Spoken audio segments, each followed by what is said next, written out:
নমস্কার বন্ধুরা, সুভদ্রা গোট ফার্মের পক্ষ থেকে সকলকে জানাই আন্তরিক প্রীতি শুভেচ্ছা অভিনন্দন। বন্ধুরা, নতুন একটা প্রতিবেদন নিয়ে আজকে আপনাদের সামনে চলে এসেছি। ছাগল পালন করতে গেলে বিভিন্ন রকম সমস্যায় আমাদের ছাগল চাষি ভাইদের পড়তে হয়। ক্ষুদ্র এবং মাঝারি যারা ছাগল পালন করে মাঝারি ভাবে, তো তাদের পড়তে হয়। তো অবশ্যই আজকে যে বিষয় নিয়ে আমি চলে এসেছি আপনাদের সামনে, ছাগল পালন করতে গেলে কিছু অসুখের ব্যাপারে, কিছু সাধারণ রোগের ব্যাপারে বা কিছু মারাত্মক রোগের ব্যাপারে খামারিদের জেনে রাখা ভালো বা উচিত, যেটা আমি মনে করি। আমি ছাগল পালন করতে গিয়ে যেসব সমস্যায় পড়ছি সেইগুলো আপনাদের সঙ্গে শেয়ার করছি বা আলোচনা করছি। কারণ আমি খুব ক্ষুদ্র খামারি, ছোট খামারি, এবং ততটা আমি জানি না, যেটা বিভিন্ন রকম ভেটেরিনারি ডাক্তার বা বিভিন্ন রকম প্রাণী সম্পদ দপ্তরের যে ডাক্তার আছেন জানেন, ততটা আমরা জানি না। যতটুকু জানি ততটুকু আপনাদের সামনে আলোচনা করার চেষ্টা করি। তো বন্ধুরা, আজকে যে বিষয় নিয়ে আপনাদের সঙ্গে আলোচনা করব সেটা হচ্ছে ছাগলের এসো রোগ, খুরিয়া বা খুরা রোগ, আমাদের গ্রামীণ ভাষায় বলা হয় খুরা রোগ। তো ওইটা নিয়ে আপনাদের সঙ্গে একটু আলোচনা করব। মানে খুরাকে আমাদের ইংরেজিতে বলা হয় শর্ট নামে FMD, foot and mouth disease.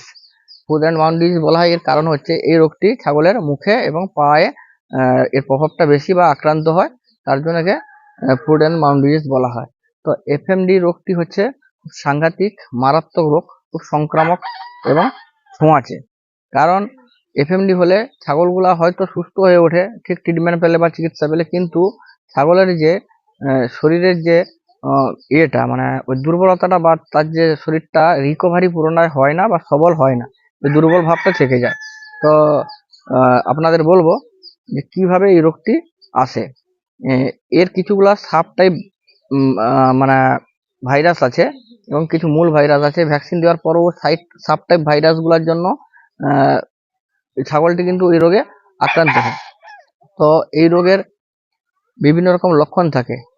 প্রথম হচ্ছে ছাগলটির মুখে ঘা হবে, ছাগলটি কোনো কিছু খেতে পারবে না, জলের মতো ফোসকা ফোসকা ওর মুখে দানার মতো বেরোবে। তো ওগুলা পরে ফেটে গিয়ে ছাগলটির মুখটা খুব ব্যথা বা যন্ত্রণা করে, তার জন্য ছাগলটি খাওয়া দাওয়া পুরো ছেড়ে দেয়। এবং ছাগলটির পায়ে, মানে খুরের পায়ে, এই রোগটি আক্রান্ত হয় বেশি যাদের দুটো করে খুর আছে, মানে পায়ে। ছাগল, গরু, ভেড়া, শূকর এইরকম জাতীয় প্রাণীগুলি এই রোগে বেশি আক্রান্ত হয়।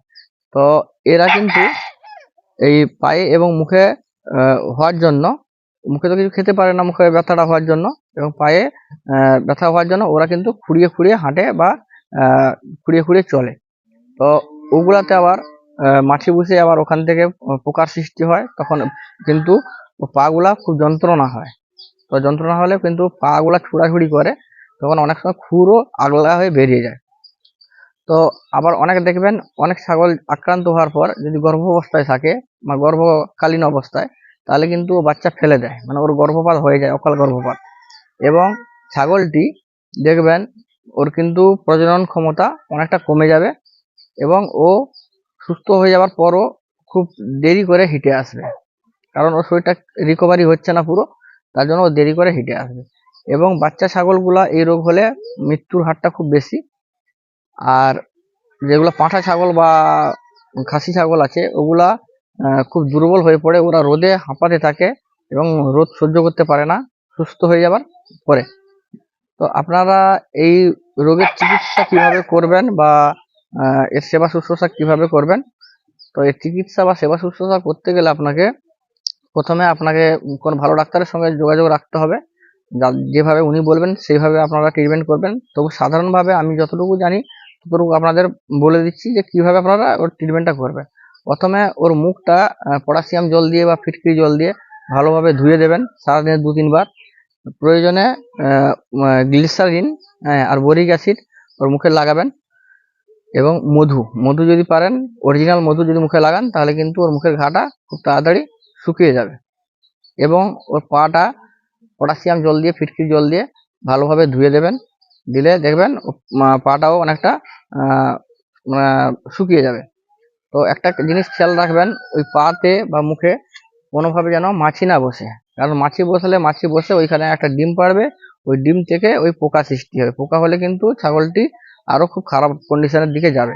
তো আপনারা ওইখানে হিম্যাক্স মলম আছে, এবং এখন অনেক আধুনিক মলম বেরিয়েছে, টপিকীয় জেল, টপিকীয় লোশন, বিভিন্ন রকম যে আধুনিক ওষুধগুলো বেরিয়েছে, ওইগুলো আপনারা পায়ে লাগাবেন। তো আর কি করবেন, আপনারা আপনাদের ছাগলগুলোকে মোটামুটি ট্রিটমেন্ট করার পর, সুস্থ হয়ে যাওয়ার পর আপনারা ছাগলগুলোকে মোটামুটি, তো বন্ধুরা, যাতে অন্য কোনো ব্যাকটেরিয়া বা ফাঙ্গাস দ্বারা ছাগলটি আক্রান্ত যাতে না হয়, তার জন্য আমি মানে কি করবেন সেটা বলছি। না, একটি ব্রড স্পেকট্রাম অ্যান্টিবায়োটিক যেমন অক্সিটেট্রাসাইক্লিন বা এমপিসিলিন, এগুলো আপনারা নন প্রেগনেন্ট মানে যেগুলা গাভীর নয় সেসব ছাগলকে আপনারা প্রয়োগ করতে পারে, এবং প্রেগনেন্ট ছাগলকে আপনারা পেনিসিলিন প্রয়োগ করতে পারেন। তো এটা ওজন দেখে এবং নির্দিষ্ট মাত্রায় এই অ্যান্টিবায়োটিকটা প্রয়োগ করতে হবে। আপাতত 4 থেকে 5 দিন দিলে এর কিন্তু হাত পা গুলা মুখ গুলা সব শুকিয়ে যাবে এবং ছাগলটি তাড়াতাড়ি সুস্থ হয়ে উঠবে। তো প্রথম অবস্থায় জ্বর খুব বেশি হয়, তাই জ্বর কমানোর জন্য আমরা প্যারাসিটামল জাতীয় যে কোনো ওষুধ প্রয়োগ করতে পারি। তো মেনোলক্স প্লাস ট্যাবলেট আপনারা ছাগলটিকে খাওয়াতে পারেন, জ্বরটা যাতে তার কমে যায় বা সুস্থ হয়ে যায়। এবং ছাগলটিকে দেখবেন ওই সময় খাবারের দিকটা খুব বেশি করে খেয়াল রাখবেন। যেহেতু তার মুখটা খুব ব্যথা করবে বা যন্ত্রণা করবে, তো ওই সময় খুব কচি নরম ঘাস, ভাতের ফ্যান, এইরকম গুড় দিয়ে জল মিশিয়ে খাবার দেবেন। এবং কচি নরম নরম পাতা, সুবাবুল পাতা, যেরকম তুষ পাতা, যেগুলো নরম পাতা, ওগুলো আপনারা খেতে দেবেন। কারণ খাবার দিকটাও লক্ষ্য রাখতে হবে, নাহলে শরীরটা আরো ভেঙে যাবে, আরো দুর্বল হয়ে যাবে, আরো ছাগলটি মানে বেশি লেচিয়ে পড়বে। তো এই রোগটি প্রতিরোধ করার জন্য আপনারা যেটা মানে প্রথমে পদক্ষেপটি নেবেন, রোগাক্রান্ত প্রাণীটিকে আপাত দৃষ্টিতে সুস্থ প্রাণীর থেকে আলাদা করতে হবে। কারণ আপনার যে আক্রান্ত যে প্রাণীগুলো আছে, ওইগুলাকে, যেগুলা সুস্থ প্রাণী আছে ওদের থেকে আলাদা করতে হবে। না আলাদা করলে সবগুলার তখন হয়ে যাবে, তখন আরো সমস্যায় আপনারা পড়ে যাবেন। তো ওটাকে আলাদা করতে হবে। এবং যিনি ওই ছাগলগুলাকে ইয়ে করবেন, মানে সেবা শুশ্রূষা করবেন, তো তিনি ভালোভাবে প্রথমে যে ছাগলগুলা খুব সুস্থ আছে, স্বাভাবিক আছে, ওগুলাকে খাবার দাবার দিয়ে ওদের ওষুধপত্র বিভিন্ন রকম ওদের সেবা শুশ্রূষা করে তারপরে কিন্তু আপনি যাবেন আপনার এই ছাগলগুলা ট্রিটমেন্ট করতে, অসুস্থ ছাগলগুলা। এবং ওই অসুস্থ ছাগলটা ট্রিটমেন্ট করে দেওয়া আসার পর যে জুতোগুলো পরে যাবেন বা জামা কাপড় পরে যাবেন বা আপনার মানে হাত দিয়ে যে সেবা শুশ্রূষা করবেন, ওগুলা কিন্তু আপনারা ধুয়ে দেওয়ার চেষ্টা করবেন বা খুলে ফেলার চেষ্টা করবেন। খুলে হাতটা ধুয়ে আপনারা ফ্রেশ হবেন, তারপরে আবার পরবর্তীকালে আবার সুস্থ ছাগলগুলার ট্রিটমেন্ট করবেন। কারণ এই ভাইরাসটি খুব সংক্রামক ছোঁয়াচে, তো এটা করা আপনাদের উচিত। দিলে আপনার কিন্তু পরবর্তী ছাগলগুলাকে অ্যাটাক করার সম্ভাবনা কমে যাবে। তো গোয়াল ঘরে আপনারা চুন, ব্লিচিং মোটামুটি ছড়িয়ে রাখবেন বা দিয়ে রাখবেন, তাতে ছাগলগুলা সুস্থ থাকবে। কারণ চুন, ব্লিচিং দিলে ভাইরাসের প্রভাবটা অনেকটা কমে যায় ছড়িয়ে পড়ার। তো এটা করবেন। এবং যদি কোনো প্রাণী বা কোনো ছাগল মারা যায়, তো ওইটাকে আপনারা চুন এবং লবণ এবং ব্লিচিং দিয়ে একটু দূরবর্তী জায়গা, খামার থেকে বা ফার্ম থেকে আপনারা তাকে পুঁতে দিয়ে আসবেন। দিলে কিন্তু রোগটা ছড়ানোর আর ভয় থাকবে না। তো এই রোগ থেকে বাঁচার সবথেকে বড় উপায় হচ্ছে নিয়মিত আপনাকে টিকা প্রদান করতে হবে। আপনার ছাগলের 2.5 থেকে 3 মাস বয়স হয়ে গেলে আপনি প্রতি বছরে 2টো করে টিকা দেবেন। মানে 6 মাস অন্তর আজ দিলেন, ওটা ডেট লিখে রাখলেন, ঠিক পরের 6 মাস পর আপনারা ওই টিকা পুনরায় ছাগলগুলাকে দেবেন। বছরে 2বার মোটামুটি ছাগলগুলাকে এফএমডি টিকা দিলে ভালো।